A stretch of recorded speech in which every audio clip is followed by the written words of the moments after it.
In this episode of What's Going On with Shipping, we set sail on the Swan River for a 3-hour tour. What could go wrong?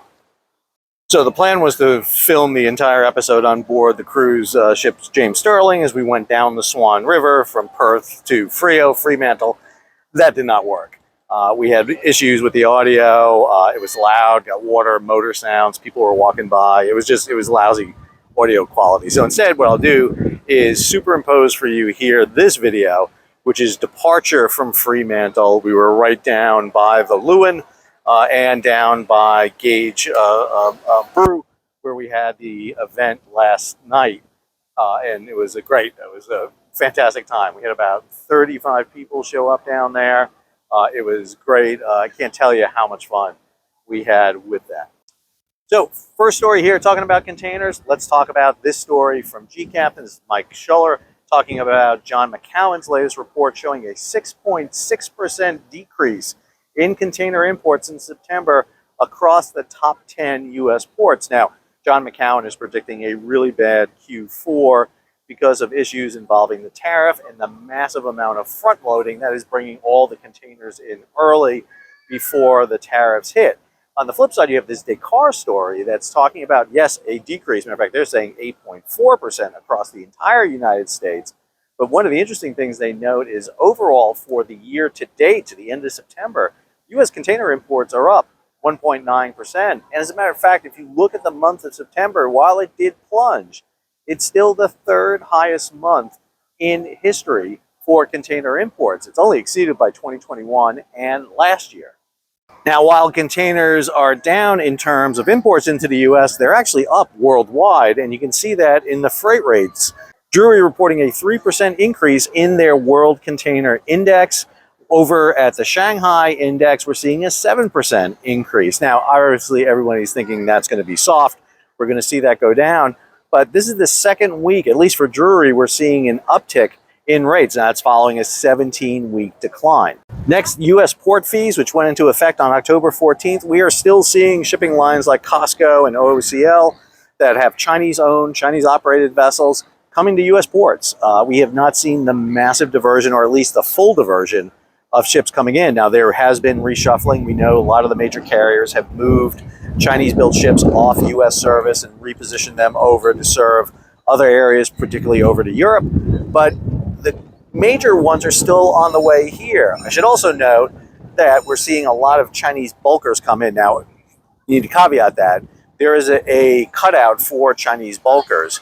When the USTR requested information on this, they got a lot of feedback from the big agri companies, Cargill and you name it, all the big ones.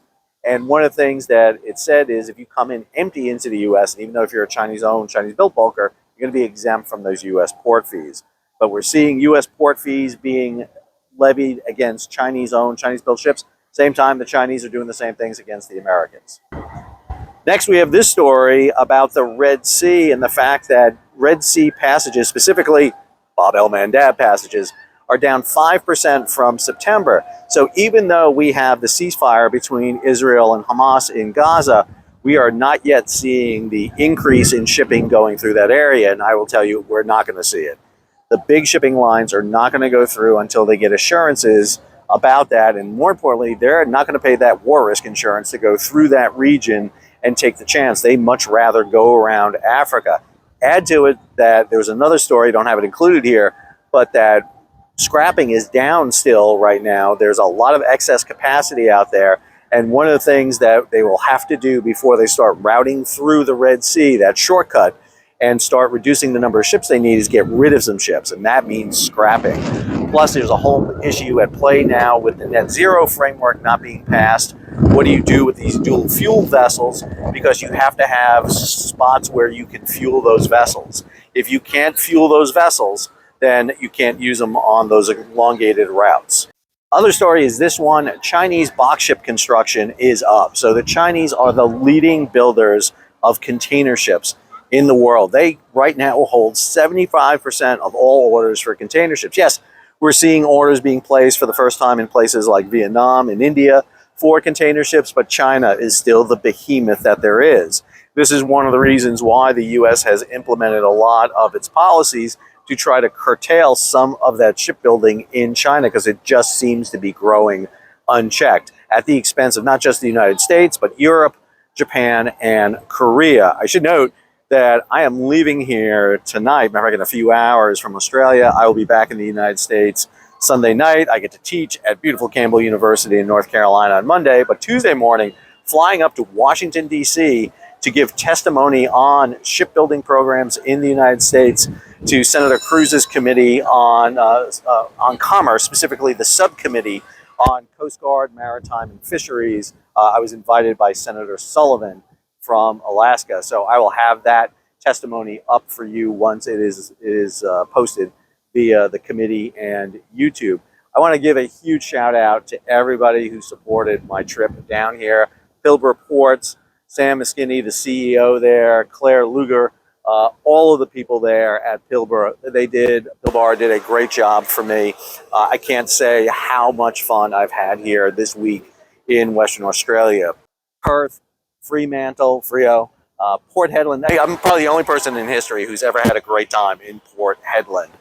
It has been phenomenal. I am flying out of here tonight, heading to Auckland, New Zealand. I got 12 hours on the ground in Auckland, New Zealand, and I've been invited by the New Zealand Coast Guard and Harbor Master in Auckland to come out for the day with them. So I get another day out on the water. I am really, really excited. I hope you enjoyed this episode and all the updates here from Western Australia. If you get a chance, come to Western Australia. It is absolutely beautiful. It is a fantastic place. Don't move here because people from Western Australia don't want any more people moving here. But it is a great place to come visit. I hope you enjoyed today's episode. If you did, hey, take a moment, subscribe to the channel, and hit the bell to be alerted about new videos as they come out. Leave a comment, share it across social media, and if you can, support the page. How do you do that? Well, you can hit that super thanks button down below or head on over to Patreon and become a monthly, yearly subscriber. So our final view here of Perth, Western Australia. It's been a great time. Until our next episode from the beautiful United States, this is Sal, signing off.